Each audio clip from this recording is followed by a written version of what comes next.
Men, we pray for them as they serve our country. Father, help them to keep focused. Father, thank you for this group that you'll continue to guide and direct. It is in your name that we pray. Amen. Amen. Face the flag, Commission. I pledge allegiance to the flag of the United States of America and to the republic for which it stands, one nation under God, indivisible, with liberty and justice for all. All right, we got a gentleman that's going to go meet us, Joshua Moore. He's running for Canadian County Sheriff. We'll take a few minutes to tell us why he wants to be sheriff. All right. Let's see. Thank you all for allowing me the opportunity to come in here today and speak with you. I know that many of you don't even live in Canadian County, however I know that a few of you do. And I know that probably a few of you actually have some friends or family or somebody in Canadian County. And some of you might even be on social media, you know, and of course that's another way to spread the word. So, and I also know that there might be a few West supporters in here, and that's okay too.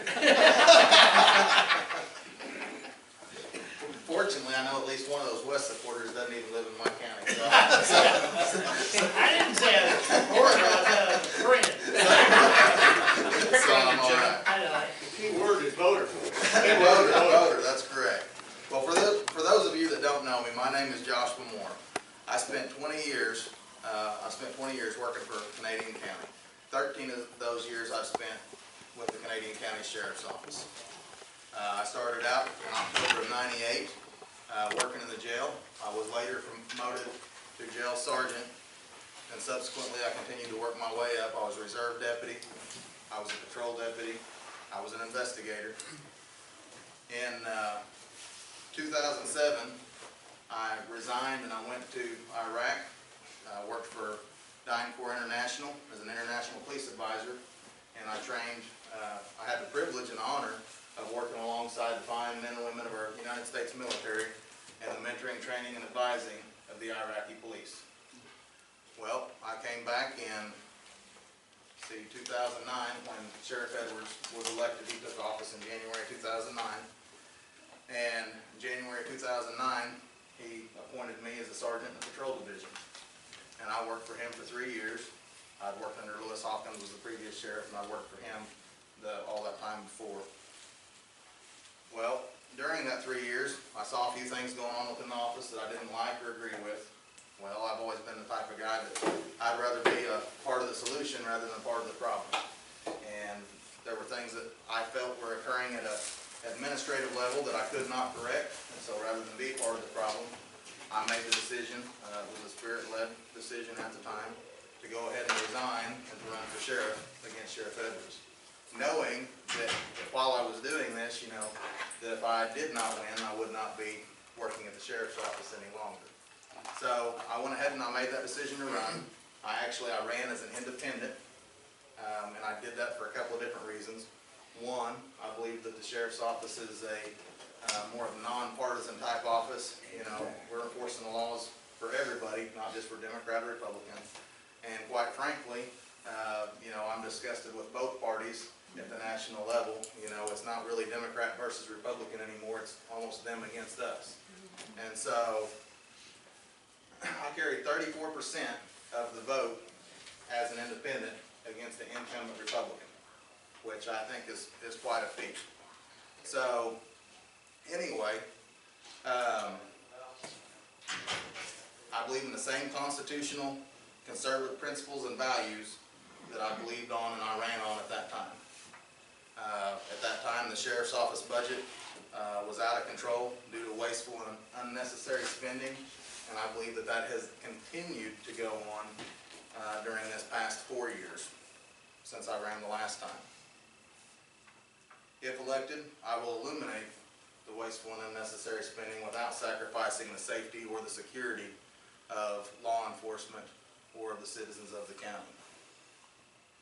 I want to provide more transparency to the citizens of Canadian County by increasing communication with the citizens and by posting the sheriff's office budget online and making it more readily available so that the citizens of the county can see where their tax dollars are being spent.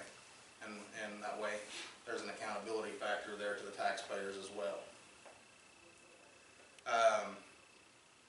past 7 years, the sheriff's office has grown dramatically. Along with their budget, personnel has increased and grown. Well, the thing that has not grown is the patrol division. The patrol division has kind of remained at the same levels. Canadian County is approximately 904 square miles. I may be a few miles off. And right now, during the day shift, they only have 1 to 2 deputies that are in the patrol division. Now, that does not include, civil division, canine division, investigators, that type of stuff. So there are more deputies present and around, but as far as the people that are actually patrolling the county and taking calls for service, and going out and making sure that people aren't getting broke into and robbed blind, there's only 1 to 2 deputies that are covering that entire county during day shift. And most people know that the biggest part of your burglaries are going to occur while people are gone to work. Because burglars aren't stupid, they don't want to break in when somebody's home or take the chance of getting caught. Well, if elected and I get in there, I want to restructure the sheriff's office in such a manner, and I can do this without hiring any new personnel. I can take the current personnel that they have, and I want to restructure it to where we have 4 to 5 deputies on at any given time. And this will actually do a couple of different things. One, you can take and divide up the county north to south with Highway 66 and east to west with Highway 81. And you can stick a deputy in each corner of that county, basically, and have one that kind of roams back and forth. But what this does is when you got a deputy in each of these corners of the county, they're being seen. And if you're a burglar or a thief, you're not going to want to go out and take a chance of getting caught. If you're actually seeing a patrol car driving around, your chances of getting caught just went up. Well, so that's going to protect the citizens of the county when we do that. The second thing that's going to help out, it's going to protect the citizens of the county by response time to calls. If somebody calls the sheriff's office right now, there's times that the sheriff's office says, we have nobody available, nobody in the area. Deputy's tied up. It could be 30 minutes or longer before a deputy gets to you. Well, if you've got one in each corner of the county, guess what? When you pick up that phone and you call the sheriff's office asking for help, you've just cut the response time in half. So instead of looking at 30 minutes, you may be looking at 12 to 15 minutes. Well, another thing that helps out, when I was working, I worked out in the far western area of Canadian County, out there where there was no other law enforcement presence. And you're out in the middle of nowhere by yourself. A lot can happen in 30 seconds, let alone 30 minutes. And my backup was truly 30 minutes away at 100 miles an hour. So by putting these deputies in each corner of the county, having 4 to 5, you've just increased the protection for their lives as well, because their backup's a lot closer. If something happens and they get in trouble, they've got backup that's a lot closer to them. I am committed to operating the sheriff's office with more traditional, non-political values. I believe that this will promote a less divisive and non-polarized government. Currently in Canadian County, there's been lots of polarization of the government, with this department fighting with this department and the sheriff's office suing this department and this agency. I don't believe all that suing and all that nonsense needs to be happening. And I believe a lot of us do politics, and I want to put a stop to that. I'll put an end to the good old boy system. I agree with 72% of Oklahomans that believe that we need to reform our civil asset forfeiture laws. Currently, the way the civil asset forfeiture laws are on the books, I believe is unconstitutional. I should not be able to take money or property off of anybody without filing charges on them. The last bill that Senator Loveless proposed, I don't believe was a perfect bill. There was some things I probably didn't agree with 100% on it, but I do believe that there needs to be reform.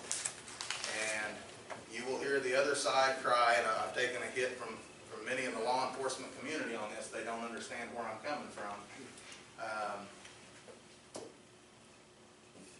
But I don't think they totally have read the law or understand everything in the law.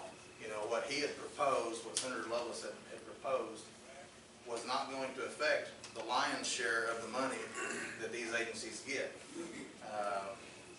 Right now, if you pull somebody over and you find a large amount of money in their vehicle, or amount of money in their, a lot of times what these drug runners and stuff do, they'll be like, that's not my money, I had no clue where that came from, it's not mine. Okay, well, do you mind signing right here on this and to saying that wasn't yours? And most of the time they'll sign that away. And what that is, that's a non-ownership affidavit. Well, under Senator Lovelace's bill, that was not non-ownership affidavits and amounts over $50,000 were not affected. It was business as usual for sheriff's office and local police departments and highway patrol and whoever. They would have still got to get that money, and it wouldn't have went to another fund, and they wouldn't have had to file charges because that's how it operates. What his bill was to affect was amounts that were under $50,000. Well, they said the average seizure is between $800 and $1,200. Well, you all know as well as I do, you can't go out and hire an attorney for probably less than $2,500. So who wants to go out and fight to get their property back? Yeah. You know, I don't. Do I believe that this is a widespread problem and that law enforcement is going around and abusing the system? No, I don't. I worked in law enforcement, and those guys are great guys. 99.9% of them. There's always a bad apple in everything that's out there. You know, there's always somebody out there to make something bad. But I do not believe there's widespread abuse. I do believe there's a loophole in the law, and I believe that loophole needs to be closed. Because anytime there's a loophole that leaves room for abuse, there's going to be somebody out there that's going to abuse it. And does this mean that somebody that had some drug money or Al-Qaeda, as they claim, their money, could that mean that might slip through? It's possible. It's possible it could slip through. But it's just like a jury trial. Are we going to change the way our rules on a jury work and make them more strict because somebody who was like O.J. Simpson, who everybody in here probably knows was guilty, and he got off? There's always going to be a case of where you believe somebody was guilty and they may have got off, but we're not going to change our laws because, oh, well, they shouldn't have got off. That's the way the system works. You know, you want justice to prevail, the best way that justice can prevail. I don't believe in the militarization of the sheriff's office. I believe that we should promote an environment. I believe that we should promote an environment that is conducive to a small, limited government, because I believe in states' rights and state sovereignty, because our liberties and our freedoms are paramount. As many of you may know in here, our federal government is out of control and continues to trample on the Constitution and our rights. Our next president, you know, could appoint up to 3 or more Supreme Court justices. Does anybody in this room right now trust our Supreme Court currently as it sits? Let alone you add another couple more leftist judges on there. Are we going to trust the Supreme Court with a couple more leftist judges? I don't know about you all, but I'm not. Or are you like me and do you believe that 1 or 2 more leftist judges on there, they're going to start coming after our rights? They're going to continue to trample on the Constitution, and they're going to start probably by redefining the Second Amendment. Because once they redefine the Second Amendment and say that you and I can't have guns, and they take the guns away from the citizens, then all those other rights can go away as well. So, this election is not about me. This election is about we the people. It is time for we the people to stand up for our rights. It is time for we the people to elect constitutional sheriffs across the nation. Because a constitutional sheriff has the knowledge, the courage, and the foresight to stand up to an overreaching federal government. A constitutional sheriff is not afraid to stand in the face of adversity. A constitutional sheriff will protect his county from all threats, whether foreign or domestic. And that's about all that I have. If there's any questions, if anybody has anything for me, I'll be happy to answer some questions. Yes, sir. Make sure you raise your hand before you, so people know that you've got a question. Go ahead. Jimmy raised his hand. Oh,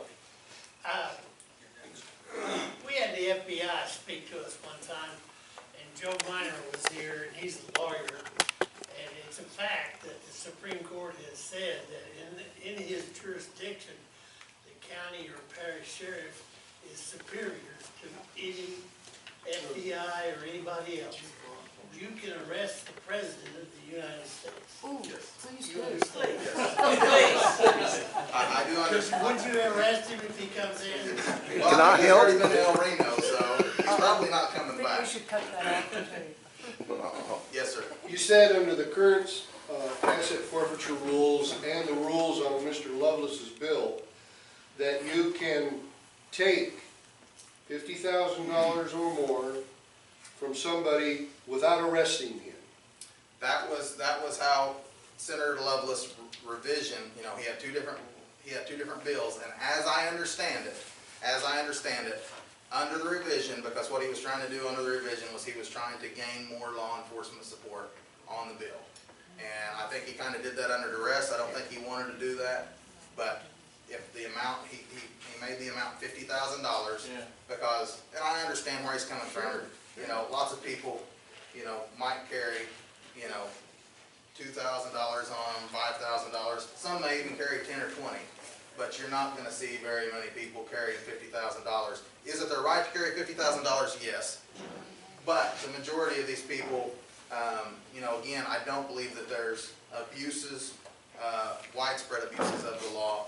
I do believe that he's just trying to put some protections in place. And most of these guys know that are in this, the cops that are in this business that are doing this, they know by the way that the money's packaged, they know by where the money's at, you know, whether it's in a hidden compartment, how it's done, and they're listening to the stories of the people and things that are going on. And chances are, if somebody's got $50,000 or more, that's gonna fall under a non-ownership affidavit because those people are gonna be the ones saying, "Oop, that's not my money, that money belongs to somebody else." Depending on where it's found. Yeah. Next question is here. Hi, my name's Bob, and do we have is Canadian County Sheriff's Patrol now reported? On I-40? Yeah. Oh, yeah, there's, I'm gonna ask you why. oh, My why, second question is why. oh, the second Why? question is why? Well, that's actually a good question. Because, if you take the money out of the equation, I don't think you would see Oklahoma County up on the highway. You wouldn't see Canadian County up on the highway. You wouldn't see OBN up on the highway. You wouldn't see any of these agencies up on the highway if the money was out of the equation. I truly believe that the majority of law enforcement, this is my personal opinion, but if you took the money out of the equation, they could care less about the drugs because they're not putting a dent, they're not putting a dent in the drugs any way, shape, or form.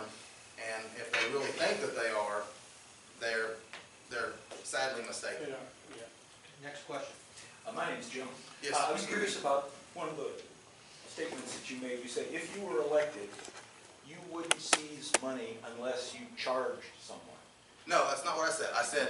I said on the civil asset forfeiture, I said I believe that currently, I believe that the law as it sits is unconstitutional, and I support civil asset forfeiture reform.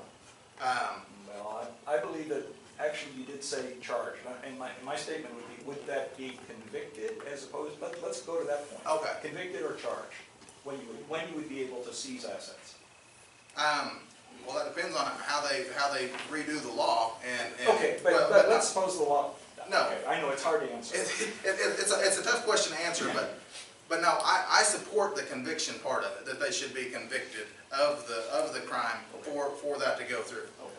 As the law currently says, you don't even have to have a charge in order, they can seize money or property right now, as the law currently sits and be perfectly legal. But is it right or is it constitutional? No, I don't believe so. But the law, the proposed change to the law was that they had to actually be charged with a crime. And am I correct that Senator Lovelace's bills are now dead for this session? That's my understanding that it's dead. However, you know, like I said, I support it, and I am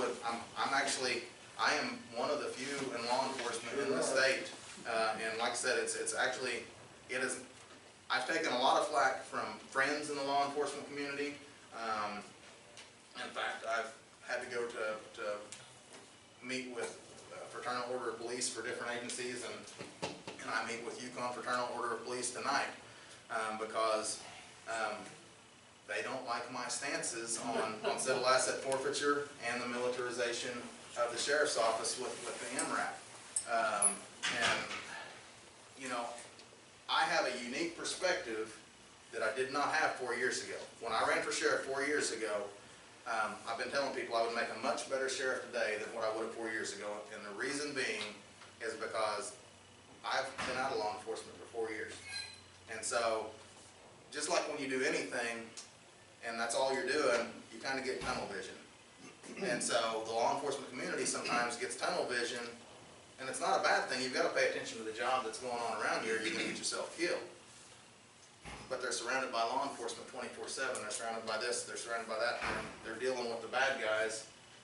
But it's hard to take a step back and look at what the citizens and the civilians aspect of it is. Well, I've had that 4 years that I can step back and I can see how this is viewed by the citizens and the civilians and the constitutional aspect of it, and not just the law enforcement side. But I've still got the law enforcement experience to back it up so I can make good, rational decisions at an administrative level. Next question? I'm Jerome Montgomery, and thank you, sir, for taking the challenge to run for such a challenging office as sheriff. Thanks, sir. My question and basic comment to you, the question is, are you, of course, you're very obviously aware of the sheriffs and the police departments and all of that in Missouri and all over.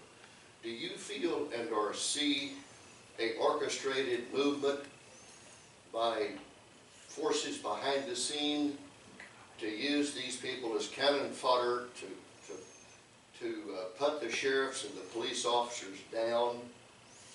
Do you think this is just spontaneity, or do you think there is an orchestrated movement behind the scene to do something to basically convert the sheriffs and the police department into a national police force, is the bottom line? Okay. That's a great question. And I think I understand the majority of what you're saying there. Okay. Do I believe at the national level that they have a goal in order to strip the sheriffs of their powers? Yes, I do. Yeah. It's happened in a few states, and I can't remember what states. It seems like up north, Michigan or Delaware or someplace, they were really trying to do that here a while back. Missouri. And well, I know in Missouri, they went in and tried to federalize police departments. So I don't know about the sheriff's offices and stuff in Missouri, but I do know that they have tried to federalize police departments. That is probably my biggest fear and my biggest complaint with the current administration, and my opposite view with Chris West, who's going to be running in this election as well. I don't know that. I believe it's time to elect leaders that can see the bigger picture, because I think that a lot of people think, oh, well, it's not going to happen. We've got the Constitution, we've got this is America, and there's nothing going on behind the scenes that's working against us. Well, that's just not true. There's Agenda 21 out there, and if anybody knows Agenda 21, which I think they've changed to Agenda 2030, which means that they want it completed by 2030, then yes, there is something a lot more sinister going on out there. And that's why it's time to elect leaders who realize, have the foresight and the knowledge to stand up against it. And the federal government tries to get its tentacles in here, and in here, and in here, and pretty soon you're just surrounded by federal government if you allow them in. The sheriff's office currently has 5 Canadian county deputies, people that are on the Canadian county payroll, that are reporting to different federal government agencies. And so they don't actually even work for the citizens of Canadian County on a daily basis. And the way my thinking is, they're going and helping out these federal agencies. Well, here's the thing. There's numerous agencies across the country, across the state of Oklahoma, that do this. That they basically pay the salaries and they let one or two of their employees. I don't think it's normally amount of 5. I think 5 is quite a large number actually. When you're looking at paying a sheriff's deputy salary close to $40,000 a year plus benefits, you're probably looking at $65,000 a year per deputy, and that's going to the feds. Well, the feds want more help, they just need to hire more people, I guess, but to me, that's another area to where they're getting their tentacles into us. If we've got 5 people that are working for the feds, 2 for FBI, 1 for US Marshals, and the other 2, I'm not 100%, I've heard Homeland Security and Immigrations, I'm not 100% sure on the last 2. I do know about the 2 FBI and I know about the 1 US Marshals. But when you've got that kind of ties into the federal government, if the federal government comes in and tells you to do something, are you going to say no? So county citizens are paying that? Yeah. Yeah. So they're not being paid by the federal government, they're being paid by the They're county? being paid by the county. They get a Canadian county I paycheck. got a question over here. Let me finish this one, I got one more faster, right? All right. Have you heard of the Civilian Review Boards and the Law Enforcement Assistance Administration that was pushed in the late 60s and the early 70s? I have not. I am not familiar. I'm not familiar. This guy here coming is going to give an overview that will blow you away. This guy right here, a detective out of New York and New Jersey, Jim Fitzgerald, he's to support your local police and keep them independent. And he will go into that on the 10th of May and the 9th of May here. You will be astounded and amazed at what's being pushed behind the scenes of liberal, progressive, socialist, communists to try to turn our national police force or national local police into a national police force under the control of Interpol, the United Nations police force. Well, I believe it because President Obama came in when he was elected. He said that he wanted to create a national police force. Right. And I believe he started that with Homeland Security. I believe that's what they're going to roll that into. I'm Pam, and I know back in Vegas, Vegas had people with the Secret Service, Vegas paid them, but it was with the Secret Service and different, and what happened, they worked with them, and then any monies that they got in, the department got a share of it. Yes. So it's not like it's just, Well, and you are correct. That is why the sheriff's office and these local agencies do that, is because, especially like if it's the drug enforcement agency or something like that, they're looking at getting some of that money back from seizures or whatever else. However, that being said, I don't know the amounts of money, and I don't think they're really getting anything back on US Marshals. I don't really, other than what they're doing, US Marshals basically ends up being, they are able to get probably some more intel that they wouldn't be able to otherwise get, and have access to equipment and things to get more information, maybe to effect an arrest on somebody. And FBI, I don't know. My question about that is, I really don't care how much money we're getting back. Is it worth the ties to the federal government? I don't think it is. At this point in time,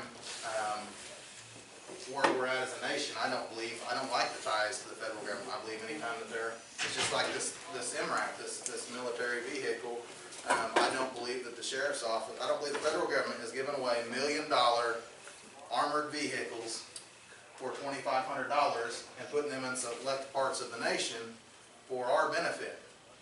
I believe they want them right where they're at. And I don't like the strings and stuff that are attached under the guise of perpetual compliance. I just don't think that's right. Go ahead, Jim. I think there was a report maybe 2 or 3 months ago that the federal government was going to stop sharing seized funds with local police agencies. Have you heard anything like that? Well, I knew that they had talked about it. I'll believe it when I see it. I think it was a bunch of rhetoric to kind of to calm some stuff down. But I had seen reports of it. Whether they've actually initiated that and actually stopped it, I don't know. They haven't done it in Canadian County. They still have their MRAP. the other question I had was, and I'm still Pam. The other question I had was, you made the statement, would they come to get our guns? What are you going to do about that? If they came to get our guns, if they reinterpreted the Second Amendment and said that they would come and get our guns, I would basically say not in my county or not. If you want to end up in my jail, keep on coming. If you don't, there's the door. Get out. And as sheriff, the sheriff does have the right to basically retain as many deputies as he needs to retain. Would you meet them at the county line? Oh, yeah, they would have an escort. There would be a policy enacted, between me and the federal government, and a lot of people don't realize this can happen as well. But according to Sheriff Richard Mack with the Constitutional Sheriffs and Peace Officers Association, you can enact a policy with the federal government that basically says that, hey, I want to be notified when you're coming into my county to do business. Because I need to know what's going on in my county. If you're coming in here to serve a warrant, if you're coming in here to do this, if you're coming in here to do that, I want to be notified before you come in and do it. And I want to enact that type of policy. Any other questions? Got one right here. Yes, sir. My name's Mike. Joshua, you said that these people were being paid, these officers were being paid by the citizens of Canadian County. Are they on a full-time basis working with these different organizations? Yes. They're at the leisure of the sheriff. I mean, the sheriff can pull them back or rescind them at any time. It's not like there's any type of contract or anything like that, to my knowledge. Is there that much activity in Canadian County going on to where you have to have full-time access to a liaison or somebody that's working full-time with Homeland Security, with the FBI, with... I wouldn't think so, because these fusion centers that they have out there, which is, I don't like neither, they supply information to all the sheriff's offices. Those bulletins come out at least once a week, I believe, letting people know what to be aware of, you know, in the law enforcement community. Everybody in this, I'm done. Everybody in this room took the same oath you took. Yes. To defend the Constitution. Now, can there be an exception to that? No, there's no exception. There's no exception. Or forfeiture is an exception to that. Oh, right. The way the law currently, no, the way the law currently says, you're correct. Well, $50,000 and $5, right? Well, no, $5 million. and I agree with you. That doesn't make any difference. No, and I agree with you, and that's why I said that there needs to be civil asset forfeiture reform. You know, and I didn't agree with all aspects of the bill. I didn't say it wasn't a perfect bill, but I do support civil asset forfeiture reform. John, name? My name is Johnny. I've been in Canadian County 35 years. I was there when Lewis Hawkins was there. I see the difference in the people that Randy has and the people that Lewis had, okay? I've been there. I know Randy, I know Chris, I know a lot of the guys that were deputies and sheriffs before and those that are now. We have some very high class, very high intelligent people working for Canadian County. That's why you can look at the papers and see how many times people are stopped down on I-40 where there's a major drug busts and stuff. Now, is that making a dent? Probably not. The drug war's been going on for a long time, I agree. But there's been a lot more of it than there was when Lewis Hawkins was there. Okay, I was there. One of his deputies lived right across the street from me. I grew up with his, my kids grew up with his. You know, there's a lot of difference there. You know, again, I'm not trying to be, because I like what you're saying. I mean, there's things you're saying there. But just like the forfeiture deal, there was a lot more about what Lovelace was doing, because 3 nights in a row, he said 3 different places he wanted to spend the money to. Well, you know, he done a lot of things that weren't right in what he was doing there. Okay, so you know what I'm saying is that there's, you know, we're talking about things because Randy himself is also a United States Marshal as well as a Canadian County Sheriff. You know, he was, you know, from the time he was in the military on, he's been around law enforcement and everything else. So he's taken the same Constitution that you're talking about, same way with Chris. I knew Chris when he was first a trooper 30-some years ago, so he's been in law enforcement all the way through. You know, so these guys, like I said, we're talking about some things.